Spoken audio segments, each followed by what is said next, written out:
Brignoles, sa star internationale, ses ruelles médiévales, son palais de justice, enfin ce qu'il en reste. Cela fait des années que le toit est effondré et que le bâtiment se dégrade dans l'indifférence coupable de la mairie propriétaire qui envisage maintenant de le faire raser pour n'en conserver que la façade. Le façadisme, une solution qui a déjà fait couler beaucoup d'encre à Brignoles au moment de la démolition du Beau Collège de la Liberté, construit en 1886 et dont il ne reste quasiment rien. L'appliquer au palais de justice serait un gâchis considérable compte tenu de la noblesse des intérieurs néoclassiques datant de 1840, encore intacts il y a peu. Mais les promoteurs devront attendre. Sous la pression de notre association, une instance de classement au titre des monuments historiques vient d'être accordée par le ministère.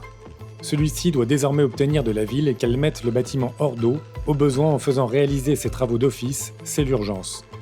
Mais le combat ne s'arrête pas là, car c'est un ensemble complet qui doit être protégé. À côté de l'ancien palais de justice se trouve en effet la prison édifiée à la même époque, dans son jus, magnifique témoignage historique qui comprend notamment des graffitis dessinés par les prisonniers de la Gestapo, détenus ici sous l'occupation. Enfin, l'ancienne gendarmerie constitue avec le palais de justice et la prison, dessinée par le même architecte, Esprit Lantoin, un triptyque qui doit être conservé intact.